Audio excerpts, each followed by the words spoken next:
Okay, let's get started.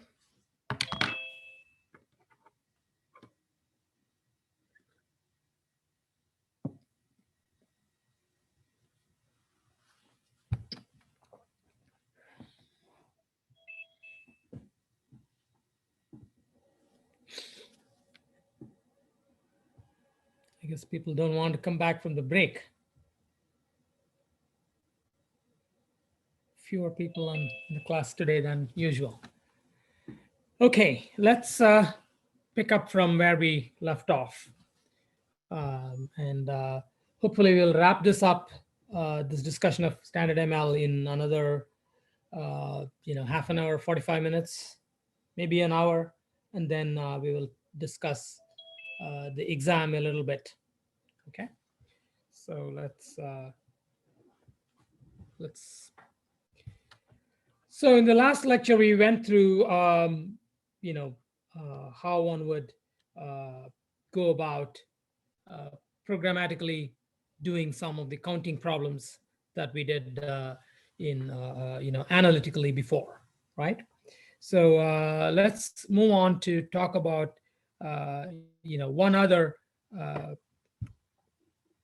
topic related to induction, which is the concept of recursive data types. Okay, so recursive data types are once again defined using a base case and inductive cases or recursive cases like this. Okay, so you can,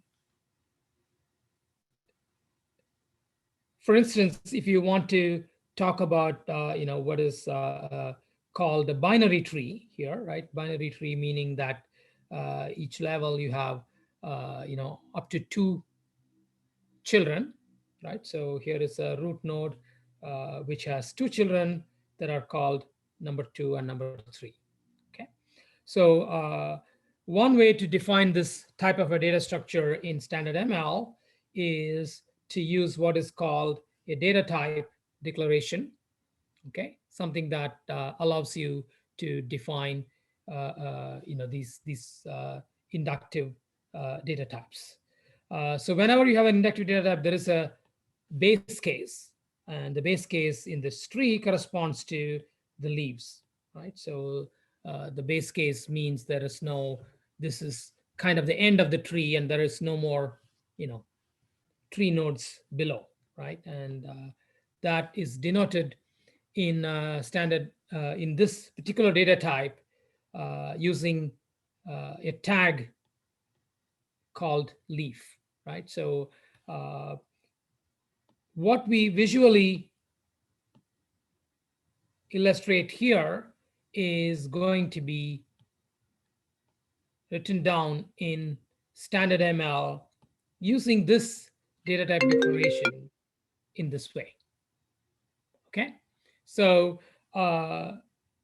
so for instance, this node here appears as leaf of 6. Okay, and leaf of 6 is itself child of an internal node called S node. And what you will notice here is that S node has one child that is a tree, right? So we call this a recursive definition because the definition of the data type name again appears on the right hand side. So there's a recursive use of that name I tree.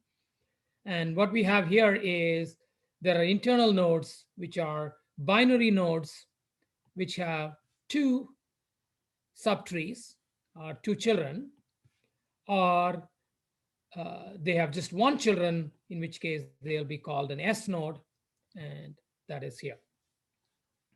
So out here, something like this, which is a node with a single child of 6, is going to be represented this way. S node of 3 denoting the content within this node, and then you have the child represented this way. And then if you take this subtree, then you have 2. So you have a node 2 with 2 children. So that's going to be a B node, right? And B node, and then the content of the node is 2. So we're going to write 2. And then you have 2 children, both of which are leaves. So we are going to call it leaf with content 4 and leaf with content 5, right? And you can see that that's it's already there, but I wanted to write it down again so that you can see how the correspondence between this subtree and this expression in standard ML, how the two correspond. Okay, so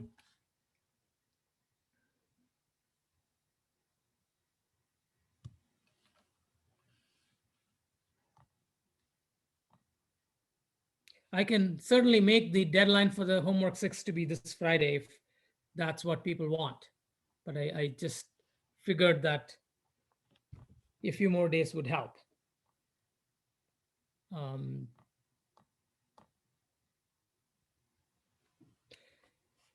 Okay, so this is how you define recursive data types, and we have actually used one recursive data type quite extensively so far, and that is the list data type. And in fact, we could have defined a list as, using the base case of nil and the recursive case of the double colon or cons, as we refer to.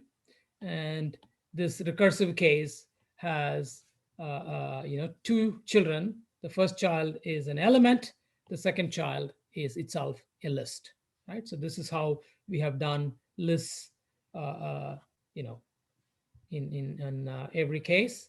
So for instance, so we have a recursive function prefix all where, the base case of the data is nil, which is, you have this rule corresponding to that. And the next rule corresponds to the recursive case where, this is the first element and this is the rest of the list, right? So without explicitly defining, that we are using recursive types, we have in fact, used this type of recursion in the past to define a list, except that because list is such a commonly used data type, ML predefines this recursive type.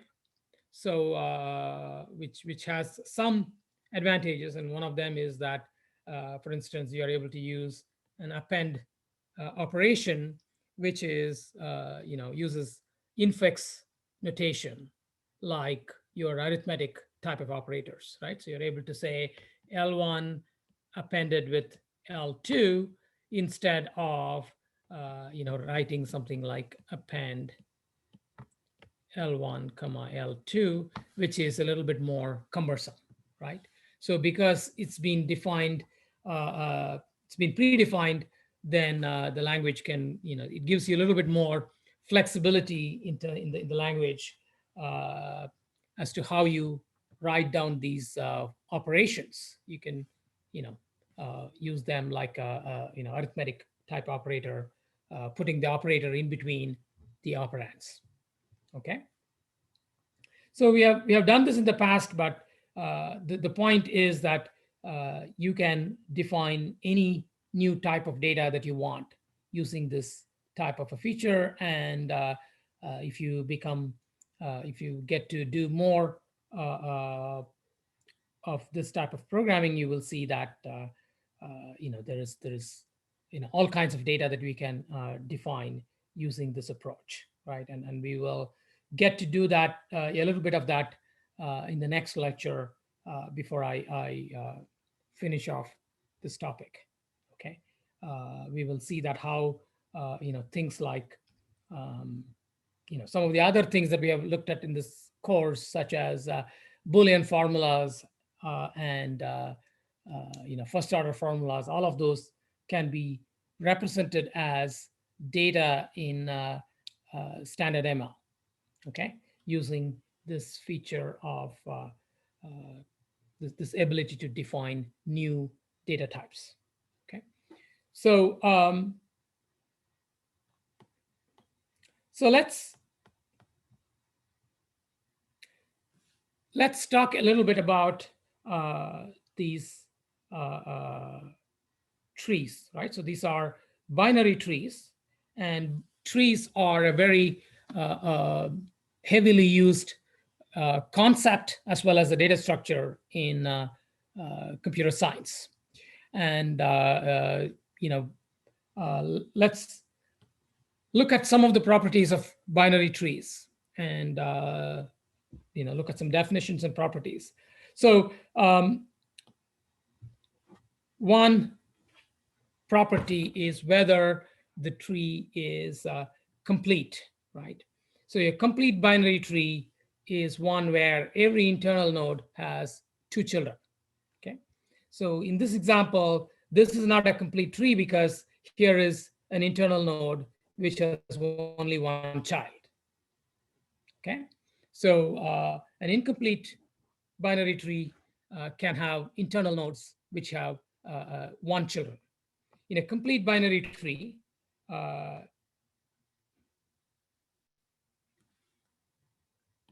every internal node has two children, and then of course you have leaves, right? Leaves to have no children. So you can have nodes that have zero children or two children. You cannot have, nodes with one child, and that is what is called a complete or a full tree. The second concept is perfectly balanced, which means that all of the uh, uh, uh, leaves occur at the same level, right, or at the same distance from the root. So, for instance, we can draw an unbalanced tree as follows. Let's say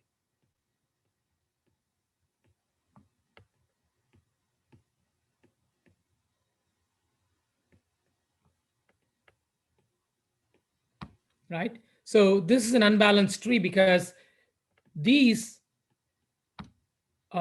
nodes are at a depth of 2, right?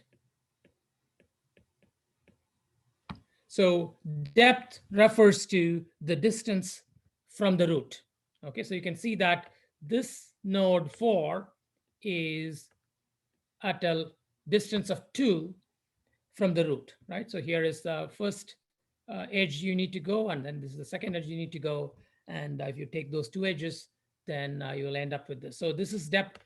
The node 4 is at depth 2. Node 2 is at depth 2, but node 7 is at depth 1, which means that some different leaves are at different depths.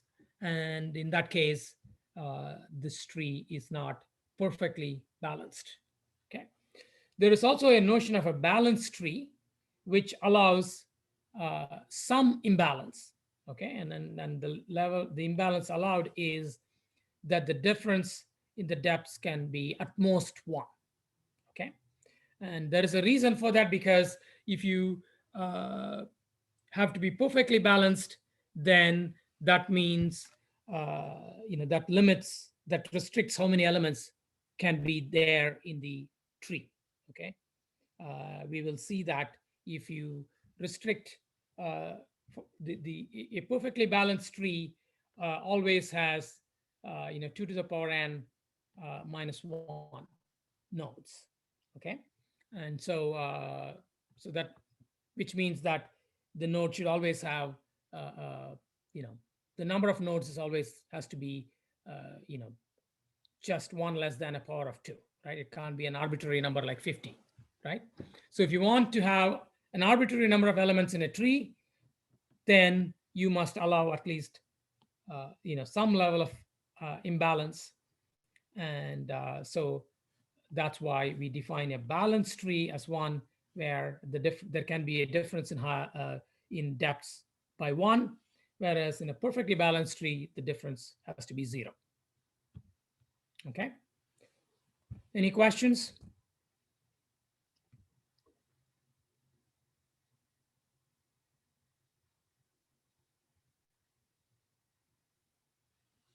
Okay. So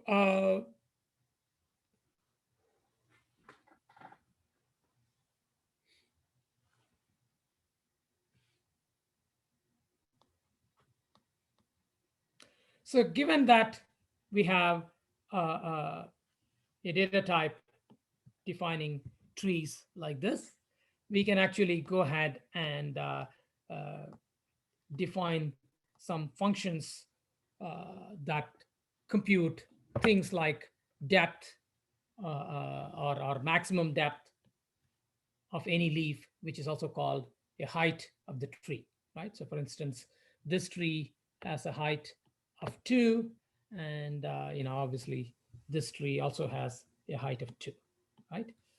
Height is the maximum path length, right? From root to any leaf. That's called the height of the tree. Okay, so we can define height of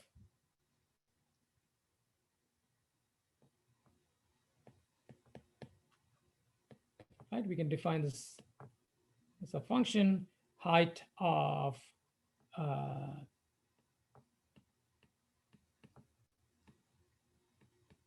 right. Once again, we write using the base and inductive steps. So in the base case, the height of a leaf is 0, right? So we define it to be 0. You can say, well, should I call it 1 or 0? We will define it to be 0. Okay. And then height of S node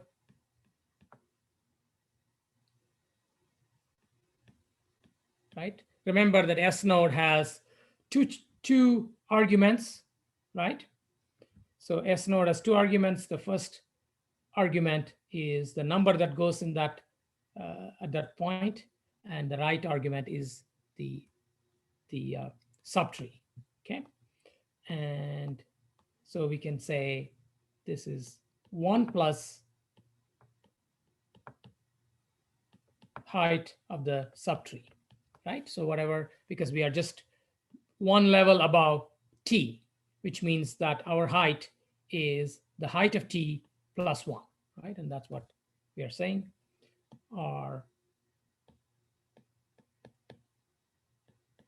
height of B node, right? Remember, B node has, again, this is the number, and then we have T1, which is the left subtree, and T2, which is the right subtree. So what should I write here? So again, you have an inductive case. It's going to be 1 plus, right? Because whatever this is 1 level higher than T1 and T2, right? So it's going to be 1 plus. But then what is going to be the expression here? 1 plus what?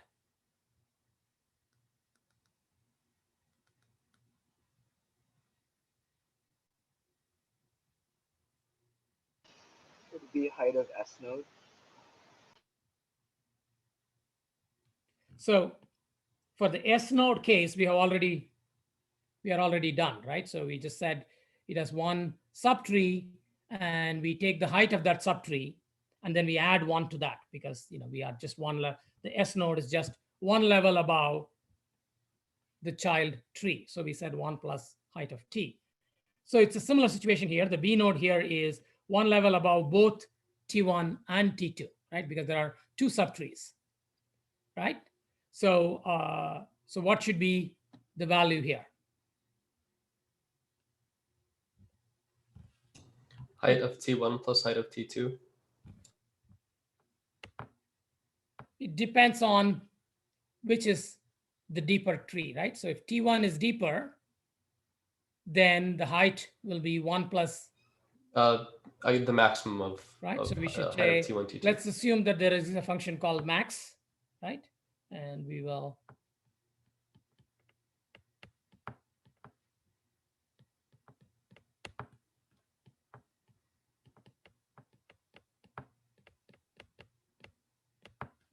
right? So that way you compute. So for instance, if you look at this node, right, it has two children, right? So this one is going to come back with a height of 1. This one is going to come back with the height of 0. And then if you take the max of these two, then you will get 1. And then 1 plus 1 will be 2, right? So that's how when you apply this function to this tree, then you will get a value of 2 because it's going to take the max of this one and the max of and this, which is going to end up being 1, and then you add 1 to that max. So 1 plus 1 will be 2.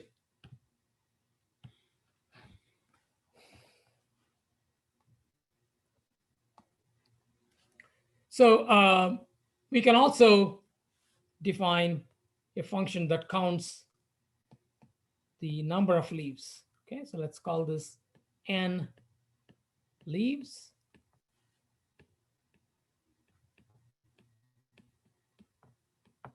So for the base case of a tree with just a single leaf, the number of leaves is what?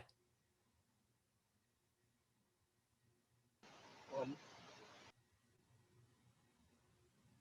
Yes? I'm 1. not asking because it's particularly hard, but I'm asking because I want everyone to be awake.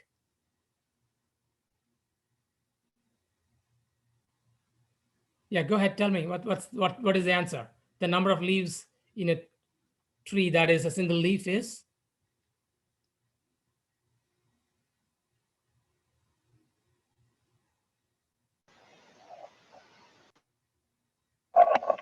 Nobody's going to say anything. Okay, so there is an answer on the chat. So a tree with which is just a single leaf, obviously, that's the only leaf in the tree. So the number of leaves is 1.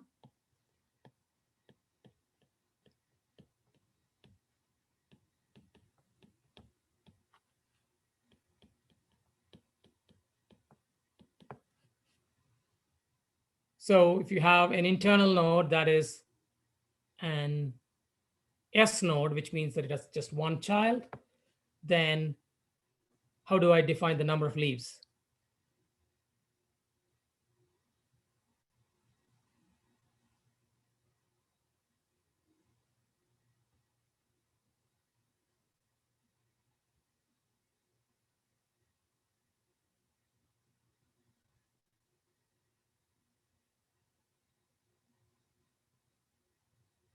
So let's draw a picture. So I have an internal node like this.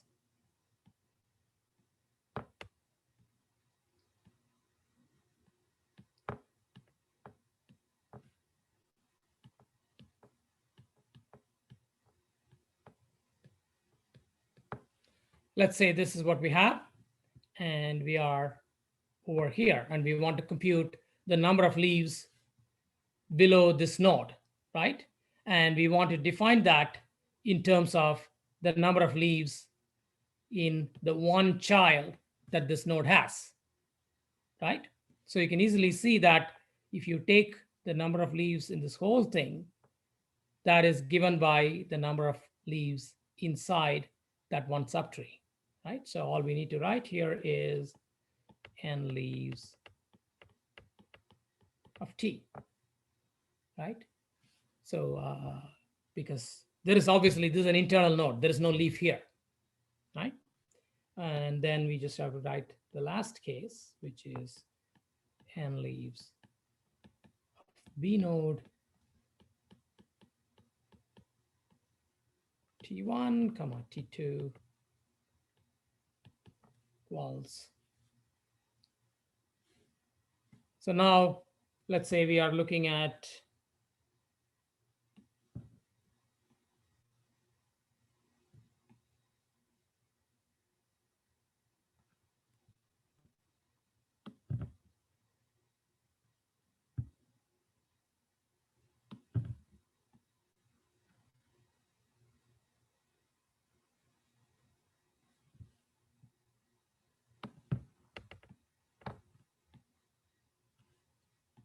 Okay, so now we are trying to count the number of leaves at this node.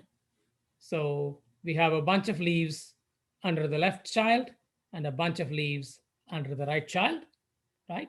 So to count the total number of leaves below here, what we need to do is we need to count all the leaves on the left child and then add that to all the leaves on the right child. So we are just going to say n leaves of the left child plus n leaves of the right child. Okay, so that's how we compute the number of leaves. The number of nodes is very similar. The only difference is that when you count the number of nodes, then the current node will contribute, a count of 1, right? So whereas here we are just taking leaves from the descendants, when you want to count the number of nodes, you will also add a 1 to this. So this will become 1 plus in the case of nodes. Okay, but I'll erase that because when you look at it later, it's going to look wrong because it says leaves and then it's 1 plus. So computing the nodes is very similar to computing the leaves. So binary trees, one of the uses of binary trees is in searching, right? So you want to search for a data item in a tree. And in order to do that efficiently, we use what are called search trees, okay? A search tree is one where all the nodes in the left subtree are less than the value at the node, and all the nodes in the right subtree are greater than the value at the node. And we implicitly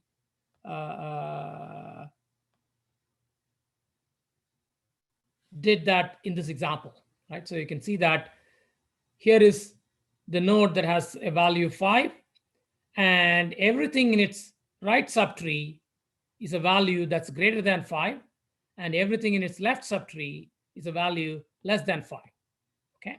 And this recursively holds at every node. You can see that at here, the node has a value 3, and everything on the right is greater than 3, and everything on the left is less than 3, right? So this is an example of a search tree. The reason why you organize it this way is that if suppose you're looking for searching for something, let's say you want to see whether the number 1 exists in this tree, right? So what you can do is you can compare the number you're looking for with the root. Since it is less than the root, you know that if the number is in the tree, then it has to be over here on the left, right? So you can then navigate down here and then compare with what is here, right? So it's 3. So 3 is still bigger than 1. So you know that it has to be on the left, okay? And then you compare 1 with 2, you know that they are not equal. You also know that this is a leaf node, so there is no further searching you can do. So you are able to say, well, the number 1 doesn't exist, okay? Similarly, if you're looking for number 4, once again, you'll come here, you'll say 4 is less than 5, I have to go here, and you'll say 4 is greater than 3, I have to go here, and then you'll arrive here, you'll compare with the 4, and then say, yes, it's there in the tree, okay? So the important point is that you don't have to search throughout the tree. Instead, at each point, you are able to just pick one of the children to go down to. And so you are able to answer this question quickly because you are not running through the entire tree, okay? So that is why trees are often used for organizing data and searching, right? So if you have a bunch of, let's say you have a dictionary, you want to organize a dictionary, which is a set of words, you can organize them into a tree, and then you can search whether a word that you have is in the dictionary by doing a search in this tree. And this kind of a search will take, we will show that it takes only log n time as opposed to n, where n is the number of words in the dictionary. Okay, so let's say if the dictionary has 1 million words, right? Log of 1m. So in computer science, most of the time when we say log n, we mean log 2 to n, right? With 2 as the base. Okay, so if you have a dictionary with 1 million words, which normally we don't, but let's just to make it look big, let's say the dictionary has 1 million words, then log of 1 million is 20. Okay, and so you will need to just search through 20 entries before knowing whether you have a match for this word in the dictionary or not, right? Even though the dictionary itself has 1 million nodes. By arranging the tree as a search tree, then you are able to do this search task, much more efficiently than the brute force approach of simply, scanning through every word in the dictionary. Okay, so and again, the key point is because we already know that everything less than a node is on the left subtree and everything greater than the node is in the right subtree. Therefore, whenever we come to a node with a key or with the element that we are searching for, we can immediately decide whether we should go down on the left or the right. Okay, and once we decide to go down on one side, we don't have to look at the other side at all. Okay, so that's why it makes it fast. So let us understand a couple of properties of these trees, which I kind of mentioned before already, right? So if you look at a perfectly balanced tree, right? So we can write out how many elements are there, how many nodes are there at each level, right? So at the root level, so let's write.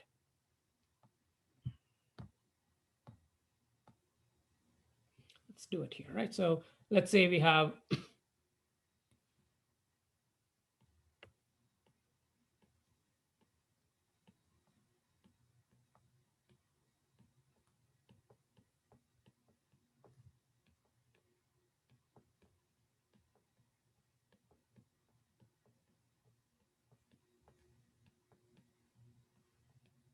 okay, so this is a perfectly balanced tree, right? So we can write out how many elements are there at each level.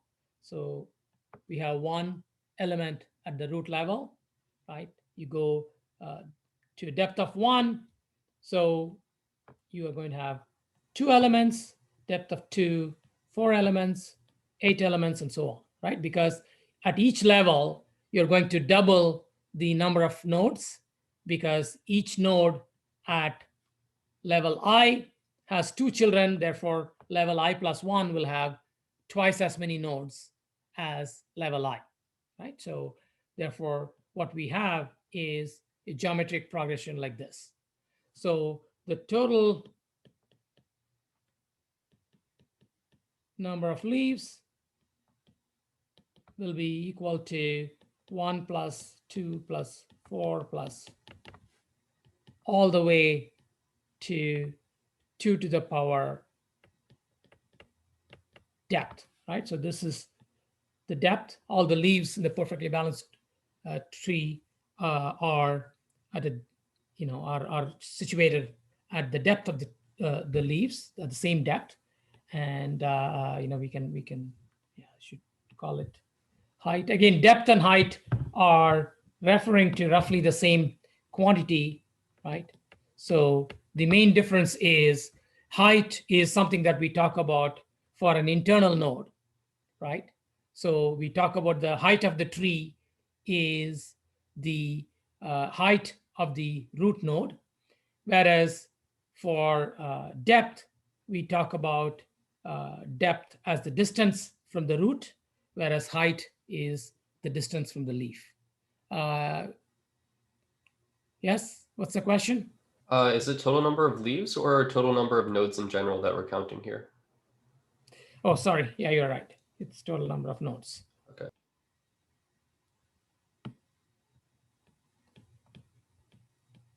Right. So total number of nodes, that's what we can say doubles at each level.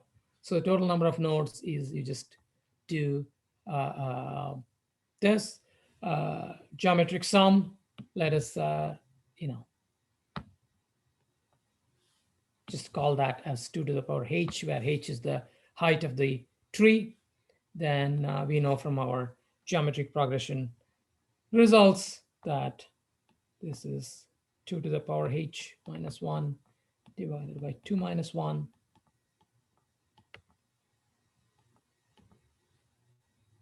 Oh, sorry, this is 2 to the power h plus 1. Right? So in this case, the height is 3. And so we can say that the number of nodes is going to be 2 to the power 3 plus 1 minus 1, which is 2 to the power 4 minus 1, which is 15, right? So one other property you can see is that the number of leaves is 2 to the power h, right? And the number of internal nodes is 2 to the power h minus 1, right? So let's write this out.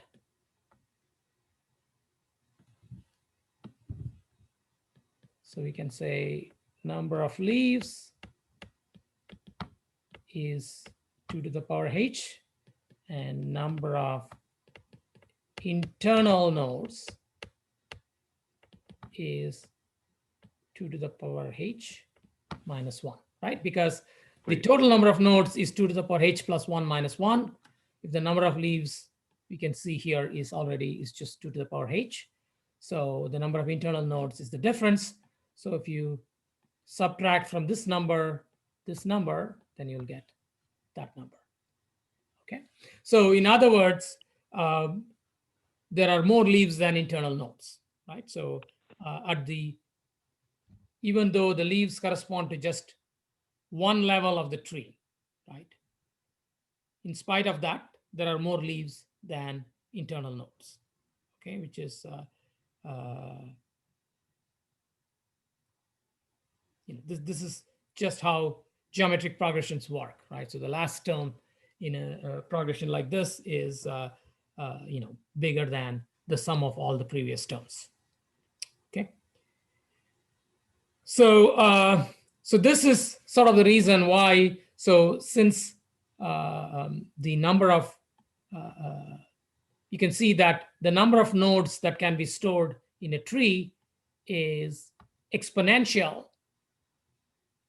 in the height of the tree, right? Because if the height is h, then the number of nodes is 2 to the power h plus 1, right? So this is why we say it is exponential, right? So, and therefore, the path length, the other way of saying this is that the path length is going to be logarithmic in the number of nodes, okay? So,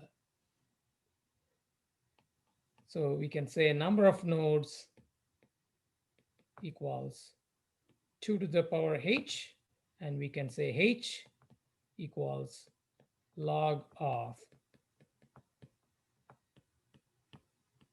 number of nodes, right? So this is just if you apply the definition of logarithm to this equation, then this is what you get.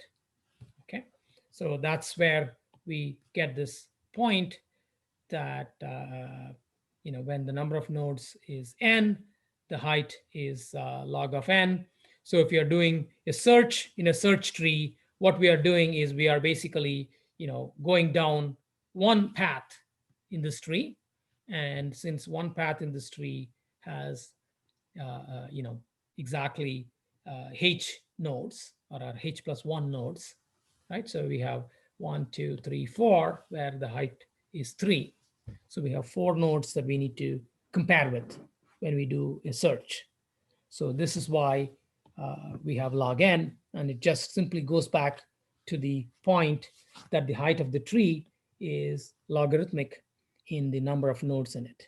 Okay, and that's how we say if a tree has 1 million words and we are searching for it, then we are basically going down of exactly one of the paths in this tree, and that path has a length of 20 if the tree has 1 million words in it. Okay, any questions?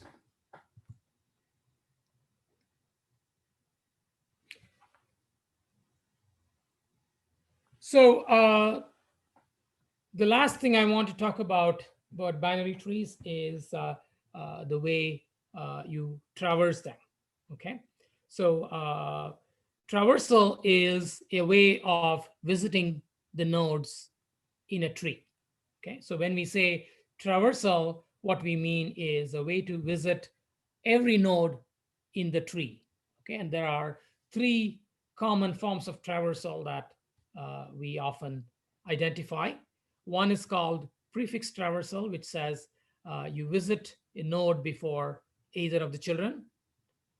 Okay, so if we take an example,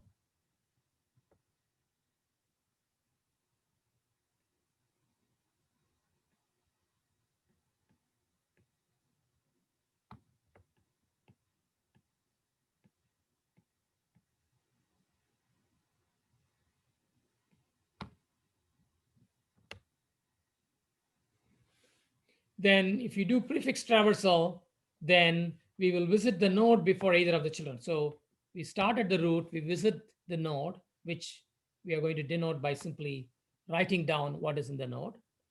Then we visit each of the children. Okay, so which means that we are going to do a pre-order traversal of the left subtree, which means that again we are going to recursively visit 4. Then we are going to visit the left subtree 2, and this is already a leaf, so there is nothing more to do. So you come back to the parent and now visit the right child, which is going to be 1, and then you visit the left child, which is going to be 0. Now this is a leaf, so you come back. There's no right child, so again you go back, and at this node you have already visited both children, so you go back here and now visit the right child of 7. That's going to be 3, and then 8. Okay, so this is prefix traversal, which says that you first write down the number on the current node, and then you recursively apply prefix or pre-order traversal to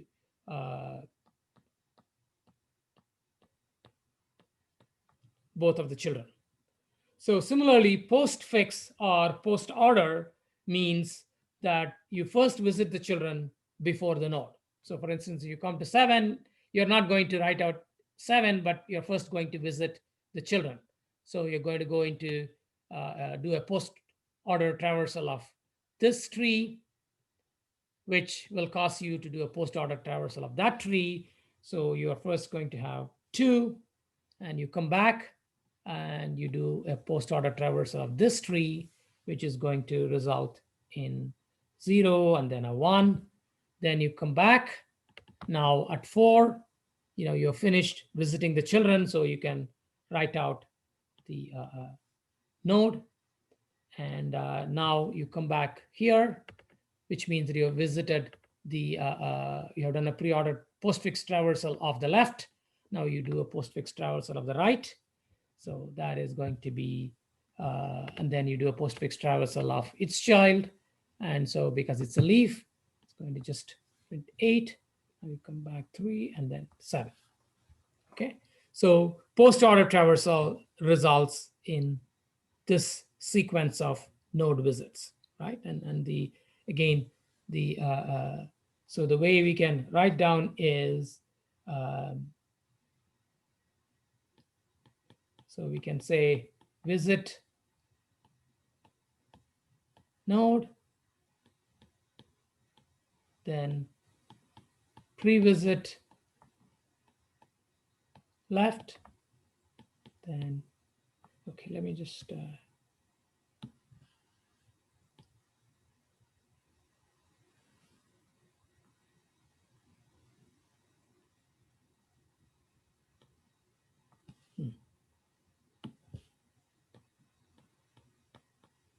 so if you want to do a pre-order traversal of tree T, then what you're going to do is you're going to first visit T, then do a pre-order of left child of T and pre-order of right child of T. Okay, so if you do that, then you are so this can be turned into a simple almost exactly into a function in standard ML, and it will do something like this. Okay, similarly we can define postfix traversal as postfix of left. I should just call it post order. Let me just call it post order to be consistent.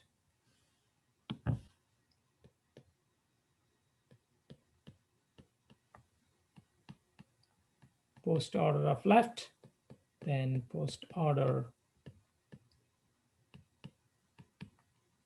of right, and then visit the current node. Okay. Now, infix is the third possibility, right? In prefix, we visit the node before both children. In postfix, you visit the node after both children. In infix, we visit the node in between the two children, right? So we're going to say, in order of left, and then visit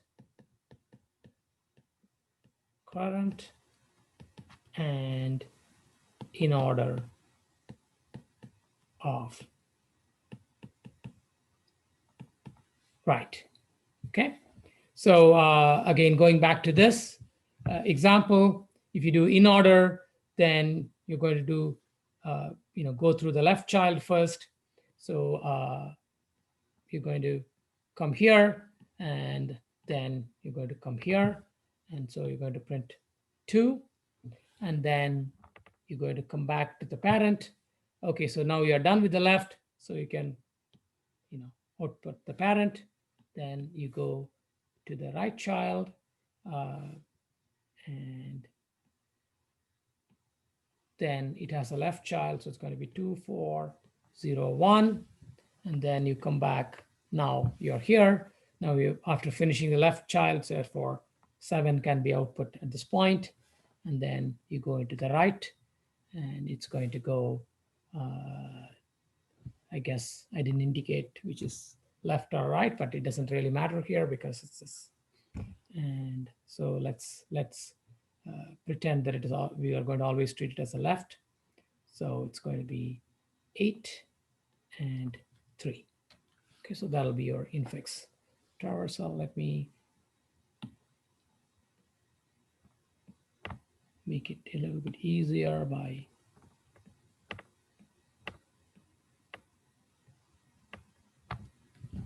okay. So that is infix traversal. A little while ago, I said you know, when I was talking about lists, I was saying that you can use append, which is an infix operator, and that kind of relates, that basically refers to, you know, what we are saying here. So you can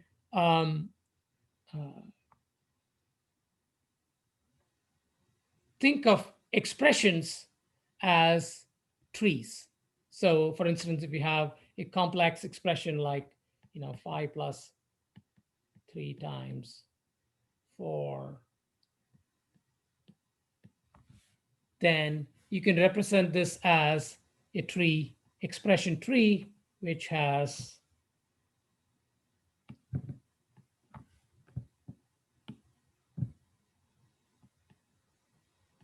plus 5 star 3 minus 4 2. Okay, so an expression that we write down can be there is a natural tree representation that captures the intended order of evaluation, right? So when I write it as a tree, it is very clear that you know, multiplication has to be finished before I do the addition, right?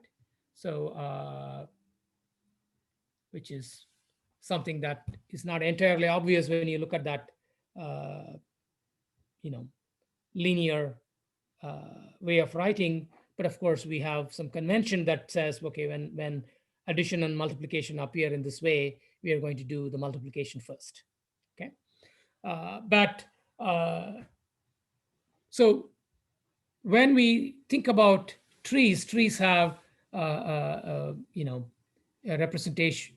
I'm sorry. When we think about arithmetic expressions, they have a natural representation as a tree, and in that case, what the normal way we write down the expressions is basically an infix, or again, I'm using in order, right? So we'll just say in order. In order traversal of the expression tree is what this is, right? So because we don't want to draw tree pictures, right? So we are, even though what we mean is a particular expression tree, we tend to write it down as in a linear way. And the linear way actually corresponds to the in order traversal of the expression tree. Okay. And in the in order traversal, what we are doing is we are putting the operator in between the two operands, right? And that's what we are doing here. We print the left operator for left operand first, and then we print the operator, and then we print the right operation, right operand, right? So operand, then the operator, and then the second operand. And that's the normal way in which we write arithmetic expressions.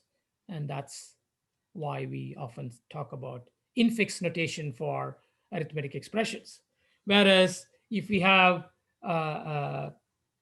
if you look at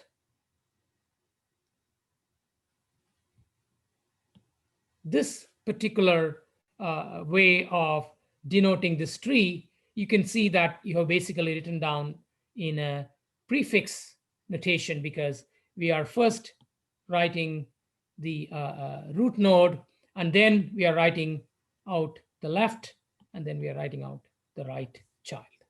Okay, so root, left, right, which is a prefix order of traversal. That's how we that is the way in which we write out expressions other than those involving arithmetic operators, right? So, we often talk about, f of g of x, right? By which we mean, f and then g and then x, right? So in math, we often write f of g of x. What we mean is this type of a tree representation, but the linearization of this tree is using a prefix notation as opposed to an infix notation, right? But for arithmetic operators, we prefer an infix notation because that's what we are used to using, and it's much more convenient for us to understand arithmetic operations in infix notation. At the same time, if I, for functions in math, if I start using infix notation, it's a little bit confusing, right? So we don't do that. So we tend to use prefix for functions in general and infix for just arithmetic operators. Okay, good. Let's stop here, and I'm going to talk a little bit about the exam. Okay, so let's see, what do I want to do here?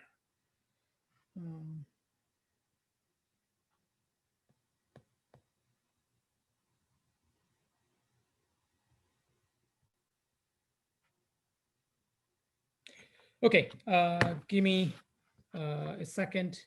I will.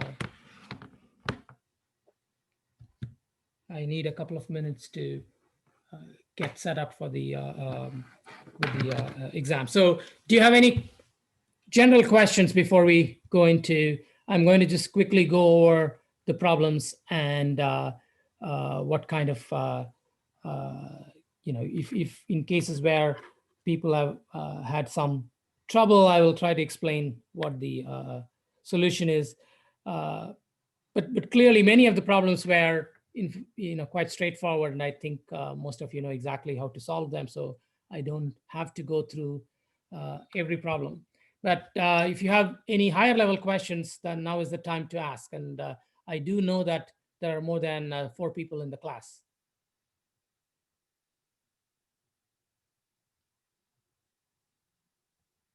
So let me see more faces and hopefully some questions.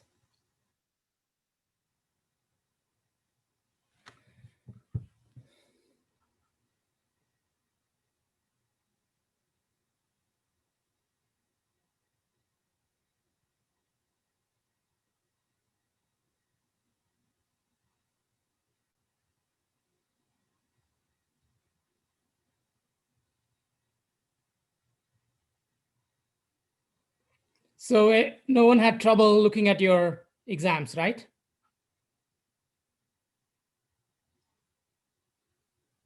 I don't see even a single expression. Yeah, Cameron? Yeah, I don't have any of the like feedback for it. I just have the grade and that's it.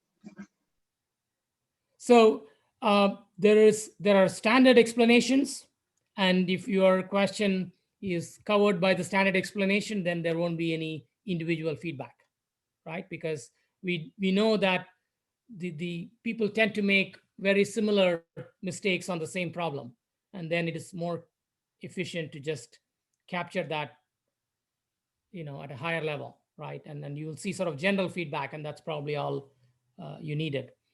Of course, if you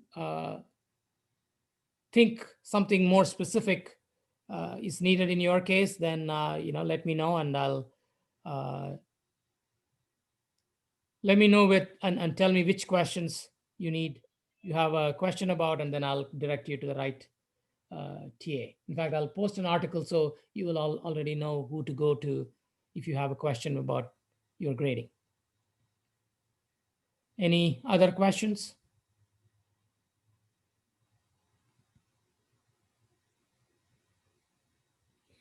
Okay, so let me talk a little bit about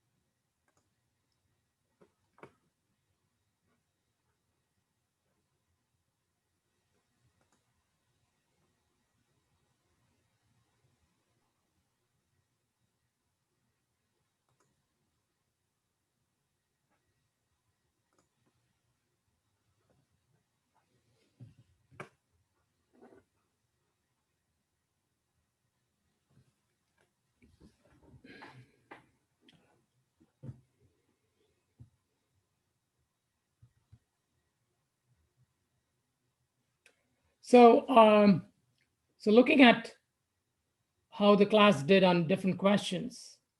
So the first question, it looks like most of the class got it, and the average on the first question was 8.3, right? Which means that, well, most people pretty much got full score on it.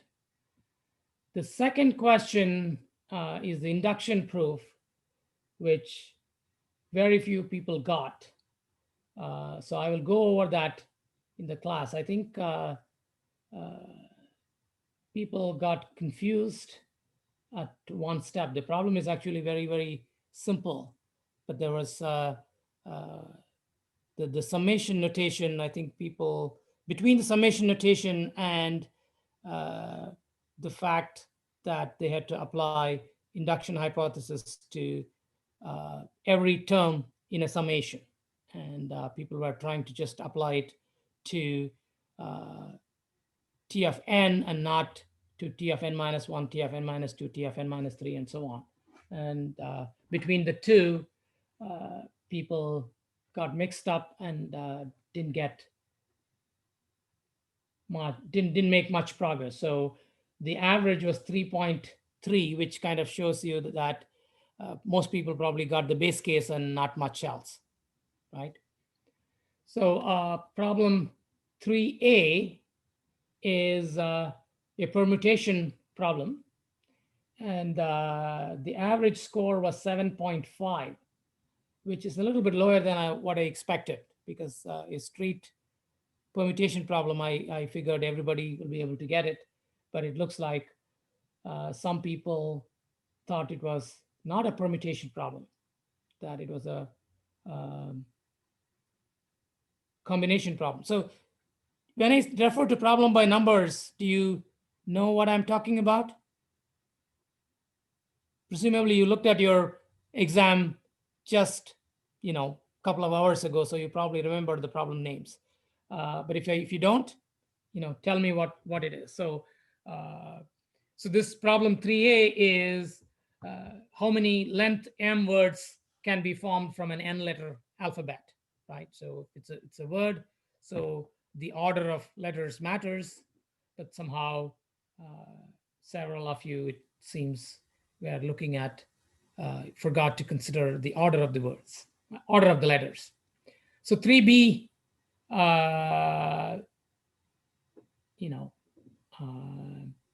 is very similar to 3A. The only difference is in 3A, you cannot repeat letters. In 3B, you can repeat letters. And it looks like 3A and 3B, the performance is roughly the same, right? So it's about 7.5 is the average. 3C is yellow wood door. So I think this was a formula problem. It is exactly, the same type of problem in class, rather in the homework. So the average on that was 9.6, right? So at least everybody got that without a problem. 3D is balls and bins problem, which required a little bit more thinking, and I'm actually pleasantly surprised that the average is 7.4 on that problem. I expected it would be only about 5 in 3D, and 3E is where? Yeah. So in 3E is this committee problem, right? So we have women and men, and in the faculty of, and then the undergraduate student body and so on. And it seems that a number of you didn't realize that it is an inclusion-exclusion problem, right? So you have to apply the inclusion-exclusion principle in order to get the answer. And so the people did do that well. So the average on that was only 4.2, okay, out of 10. So that wasn't a great result, but that's okay. Again, between I expected that 3D and 3E were both difficult. Both, I won't say difficult necessarily, but definitely not straightforward. And but across the two, yeah, in one of them, the class ended up doing better than what I expected. In one of the, on the other, the class ended up doing worse than what I expected. But I guess roughly, the average is roughly on track. So that's problem 3, which is all about counting. And problem 4 is the variation of Monty Hall problem, which is 15 points. The average was 9.5, which means that people didn't do particularly well. And it seems that one source of confusion was that instead of comparing the probability of winning with the two strategies and picking the one that is better, right, that has a higher probability, people somehow were expecting that you should have higher than 50% probability of winning, right? Which is, there are very few games where you have such a high probability of winning, right? So generally you want to maximize your probability of winning, no matter how, even if it is very small, your goal is to maximize. And so you're given two choices. One of them is slightly better than the other. And if you did the calculation, you would have seen that. And it seems that several of you, even though you got the right answer, didn't answer the last part of the question right. So that's something to keep in mind for the future. The fifth problem was the two conditional probability formula-based problems. And I think on the problem 5A, the average was 6.6 out of 7. And on problem 5B, it is 7.3 out of 8. Right. So again, I expected that that was a problem which I expected that everybody should be able to get full, right? So it's a straight, here is a formula, apply it type of problem. So, definitely, most of you, almost everyone got it right. Any questions?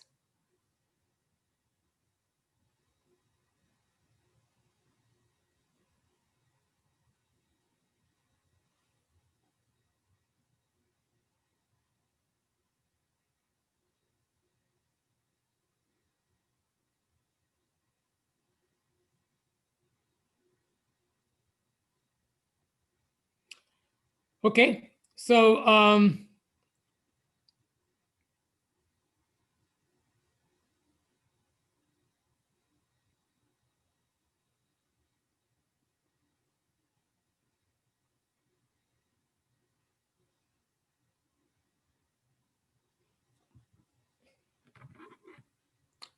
let me, although ignore the title here. Okay, so I'm not. It's old slides that I haven't completed. So let's go over some of the problems, right? So the first problem, which is the ultramarathon geometric progression summation problem, right? So it is a problem where, almost every one of you could have got 100 points, but, or rather the full score, but it seems that, that didn't happen, although most of you did very well. So let me bring up the problem here so I can work out the solution.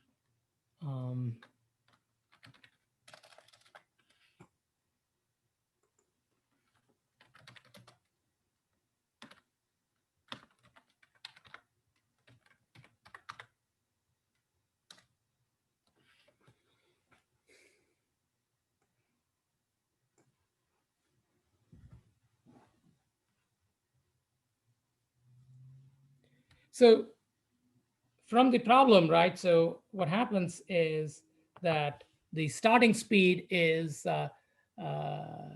10 miles per hour, and it reduces by a factor of 7/8 each hour, right? So after n hours, right?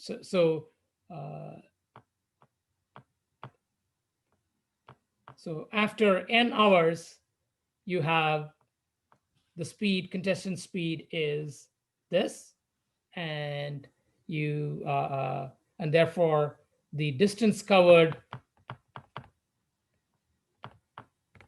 in n plus first hour, right?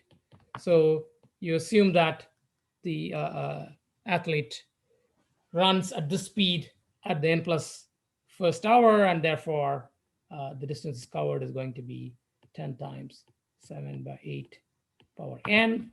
And then if you take the summation, then you have this summation, which is 1 plus 7/8 plus 7/8 square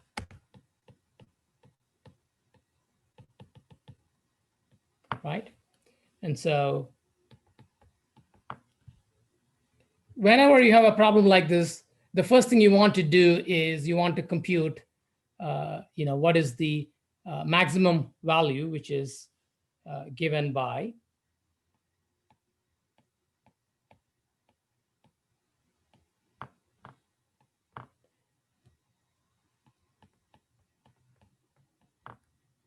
right? So, and if you want to find the maximum value, that means n goes to infinity, which means that this whole thing will become 0. So you can see that the maximum is going to be 10 times 1 by 1 minus 7/8, which is 10 times 1 divided by 1/8, which is equal to 80, right? So this is all one needed to do to answer the question, right? So it's just a simple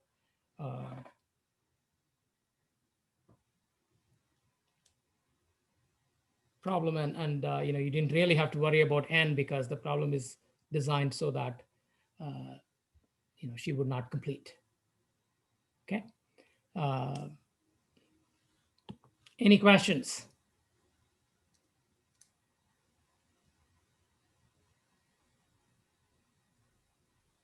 Okay.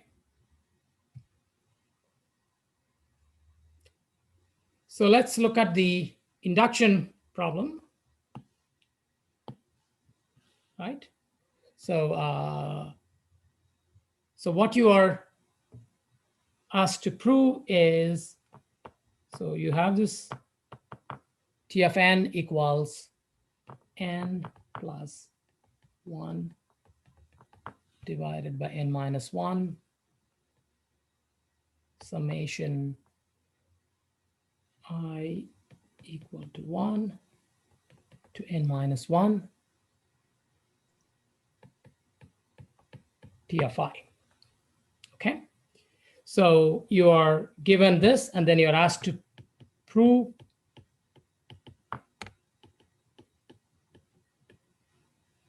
T of n is less than or equal to 2n.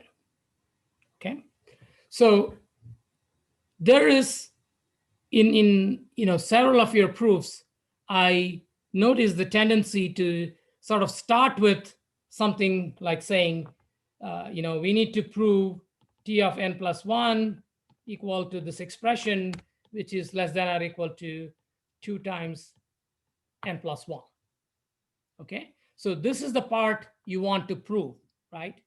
And it's a bad idea to write what you want to prove as part of the statement that of your proof, right? This is something that should happen at the very last step, where you are proving that yes, I have obtained some expression that is actually less than 2 times n plus 1. So what happened is that many of you had this number on the right, and this causes confusion to both you and us, because we don't know whether you're writing this down because it is something that you want to prove. Because if you just write it like this, it's not clear that it is something that you are trying to prove. it looks like you already assumed this to be true.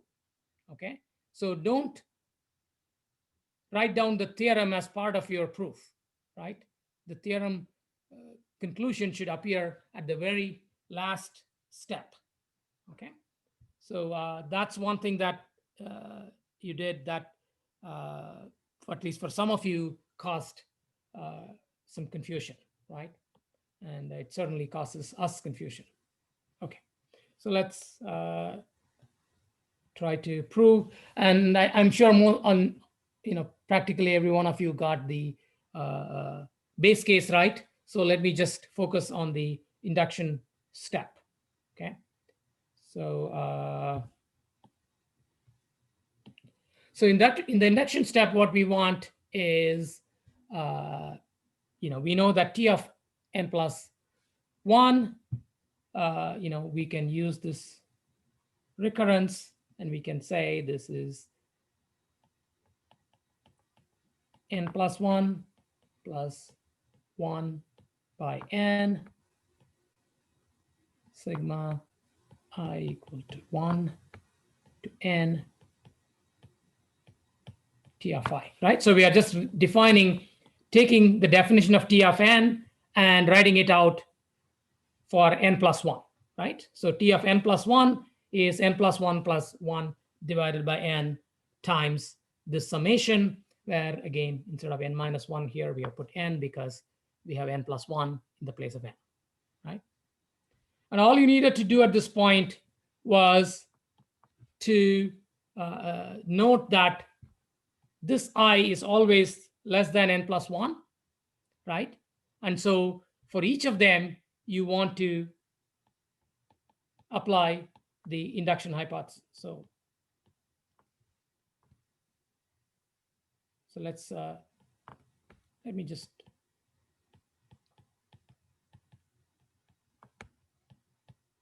so although I use summation, I know that some of you are not comfortable with the sigma notation, and it's perfectly fine to do this, plus dot, dot, dot, because I'm sure that is something that you have an easier time than the summation notation, right? So this is,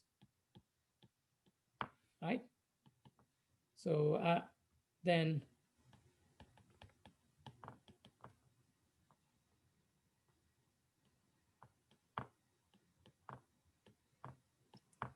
I'm sorry. I don't know what I'm doing here. Let me just do this.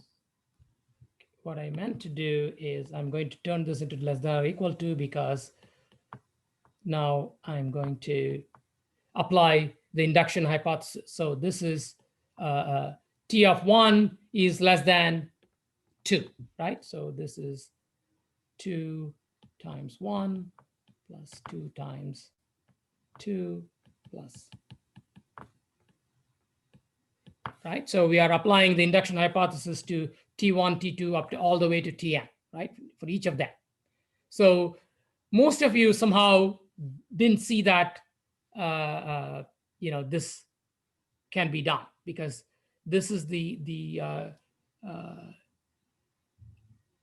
simplest thing to do, because any recursive occurrence of T, you are going to just apply the induction hypothesis, right? So there are so many recursive occurrences. Each of them you apply the induction hypothesis, and then you get this. And now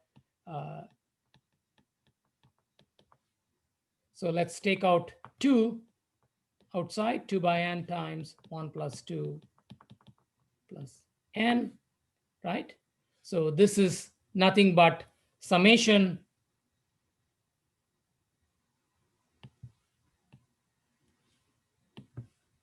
so that is an equal to, right? So at this step, it is a less than or equal to, but now we haven't, this equal to this thing is equal to this, so it should be an equal to.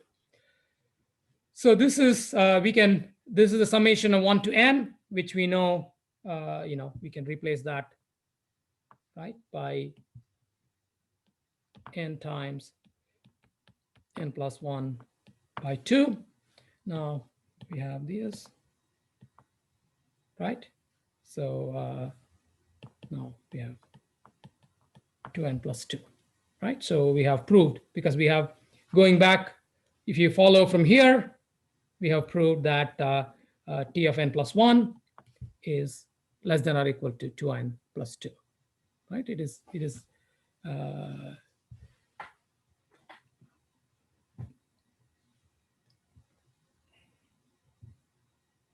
so the simplification is quite simple, but I think, as I said, I think people were trying to apply induction hypothesis just to T of n, and that I think made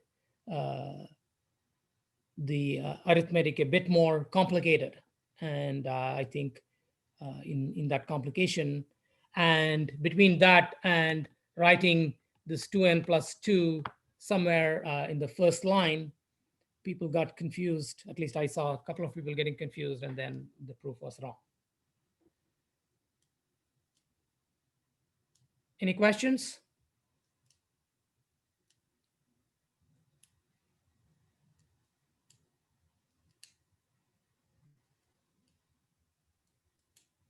Okay, Could you, so why don't we stop here, Okay. and your recitation will start in about 15 minutes. Professor, I have a question? question real quick. Could you explain how you did applied the induction hypothesis to T1, T2 again? Yeah, so so we know that T1 is less than 2 times 1, right? So we have applied induction hypothesis to each of these. Right? So we know that T of n is less than or equal to 2n, right? That's what we did. And the same thing that we have done everywhere. Okay. That makes sense. Thank you.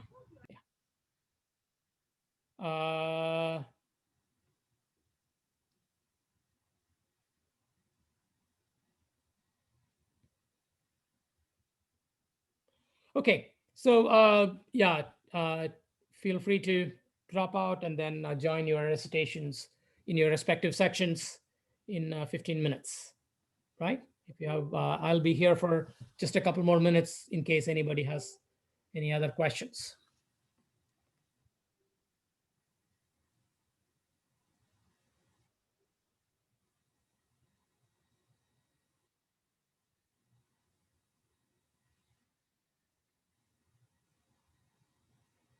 Okay, very good.